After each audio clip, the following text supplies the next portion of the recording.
Chapter 49. Copycat. The Caldorix and her escort fleet were now on high alert, crossing the Nethupa star system at a much slower pace. The Khan's flagship and 2 escorts led the way, while 2 more destroyers lagged behind at a great distance, too far away to be any use in a fight. Using a combination of long-range sensors and utility drones, the Resonance Cascade stalked Caldorix. In the CIC, Trig watched a pair of projected flight paths. The ice hauler Eventide Volunteer was orbiting the 6th planet in the system, so distant from everyone else that there was a 30-minute delay in radio communications between Cascade and Volunteer. At distances like this, measured in the hundreds of millions of kilometers, light-based sensors also experienced a delay. There was nothing Cascade could do but watch. 30 seconds to go time, Rulon said. The crew held their breath. Kara looked at her son. Are you sure Alex won't realize what's coming? You said it yourself, we're copying his own tactics. I know, Trig told the group at large. That's why I said we can't copy his method perfectly. We had to change it up. Not by a lot, but just enough that it'll make Alex hesitate. And that hesitation is going to help us out. Then, the plan was set into motion. The Resonance Cascade began to receive a distress signal. This is the MSI fuel tanker, Infinite Oasis, the voice of Commander Mikab issued from the radio. We have struck a mine and are adrift near Nethupa 6. We have lost our escort and are unarmed. Please assist. We are carrying 1.1 million liters of impulse engine fuel and require either engine repairs or a tow. Please respond. Trig looked down at the sensors manager, then smiled. The Nagyari took the bait, he said. Both of the destroyers escorting Caldorix had broken formation and were now burning their engines hard in the direction of Eventide Volunteer. Panico clapped his hands. Well done, he said. Back in my day, the Horde would never turn down an opportunity to pillage Olenbar merchant shipping. It appears this is still true in the modern day. Rulon pointed to a digital clock face, a part of the holographic display. Hanakon and his crew have 30 minutes before the enemy gets close enough to see Eventide Volunteer on their sensors in real time. About 90 minutes until they're in weapons range. Plenty of time, Trig said. About 10 minutes after the initial distress signal was sent, a narrow beam signal reached Resonance Cascade. Package is sent, said a pre-recorded voice message from Hanakon. Expect delivery in the next 45 minutes. The Eventide Volunteer fired her maneuvering thrusters, starting to, very slowly, reverse course. As the ice hauler inched away from the incoming destroyers, the vessel reoriented itself in space, ensuring that the entrance to her cavernous cargo bay was pointing in one highly specific direction. Then, in a moment where time seemed to stand still, 4 objects flew out of the Volunteer's cargo bay. These departures were not starships, but weapons. The same type of weapon used against Sutheria only a few months ago. 4 headshot asteroids rocketed away from Eventide Volunteer. Just like the ones used against the Sutherian homeworld, these asteroids had been fitted with a set of starship engines and covered in military-grade stealth composites. Each rock was roughly 40 meters in diameter, and their engines burned continuously until they ran out of fuel. Once the engine shut down, the headshot asteroids disappeared into the inky blackness of space, each one aiming at a different escort ship. By now, the rock should have finished accelerating, Rulon said. We should expect impact momentarily. Once we score a hit, the enemy will go on alert, Captain Cantor said. They might detect the remaining rocks. They don't need to detect the rocks, Selborn said. At this point, all 4 of them should be out of fuel. All those destroyers have to do is make a really sharp turn and accelerate. Then they would be safe. There was no time to put proper tracking systems on the asteroids, so they did not appear on the sensors. The only way to know if Trig's plan had worked was by observing the 5 enemy starships. Several tense moments went by, and then...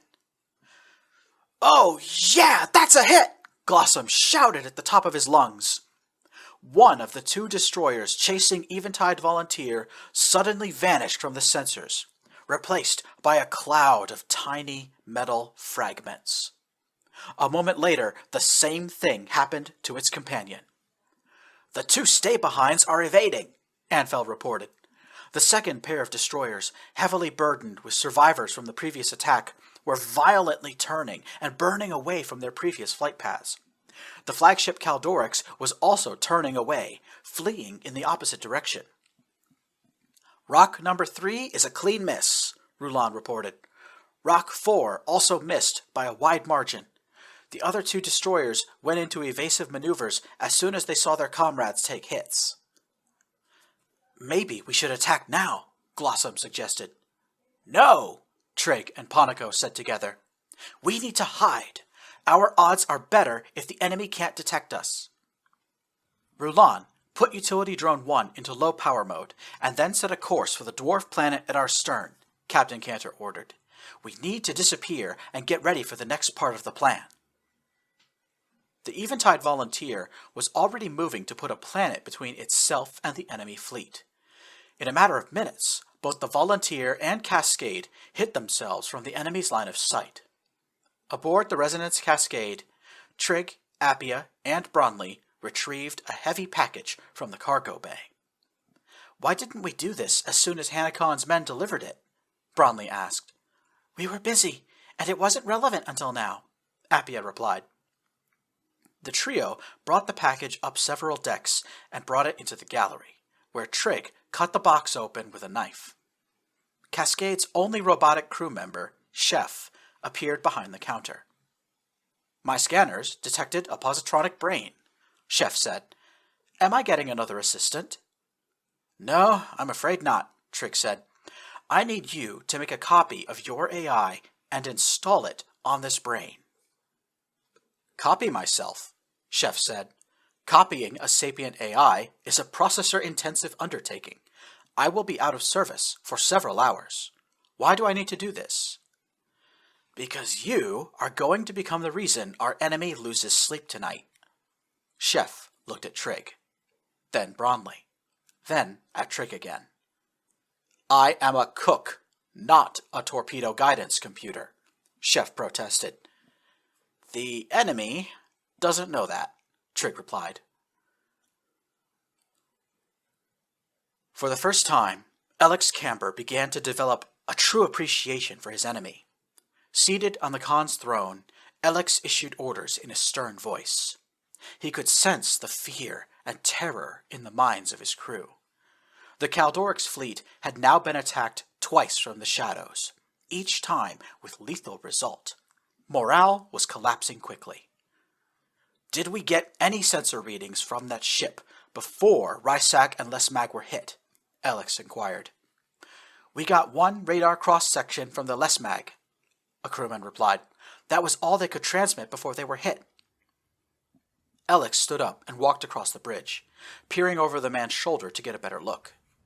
The image was too low quality for a positive identification, but some information could be gleaned from it.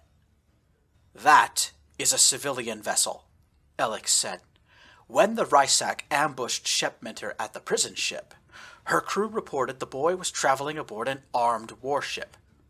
Rysak's captain explicitly said the Resonance Cascade would have the same radar cross-section as an Eclipse-class science vessel.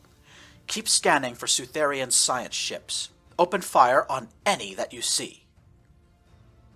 Alex ordered a doubling of all men stationed in the sensors array. He knew that Trig had the advantage because he was undetected. But if Caldorix could spot the Resonance Cascade for even a moment, the tide of battle could be turned. Leaving the bridge, Alex took a tour of the Caldorix, examining every part of the ship for himself. After a few hours, Alex discovered that his ship had not 1, but 3 explosive exploitable weaknesses. First, the starboard railgun was damaged beyond repair. Alex already knew this. The Kaldorix had been abandoned in deep space for over a decade. Scrappers and shipbreakers had hauled away most of the weapon, but as long as this system was offline, the Kaldorix had a small but dangerous blind spot where her weapons could not reach. Second, the fire control AI was offline. Again, Scrappers had made off with crucial hardware, including the supercomputer core. While the ship's torpedoes used an internal AI system to fly themselves, all of the ship's other weapons were dependent on this central computer to aim. Because the fire control AI was down, the crew of the Kaldorix would have to manually calibrate, aim, and fire all of the ship's weapons. Finally, there were only 5 electronic warfare specialists in the entire crew. They were scattered about the ship working technical support tasks, meaning that at any given moment, only one of them was actually staffing the electronic warfare center. The first 2 problems would be fixed once Kaldorix arrived at the Ferris faucets, where the Olenbar workers would be coerced into giving the Khan's flagship a refit. Alex personally hunted down the 5 EW specialists and ordered them back to their stations. Someone else would have to provide tech support for various computer troubles aboard the vessel. Alex frowned in thought.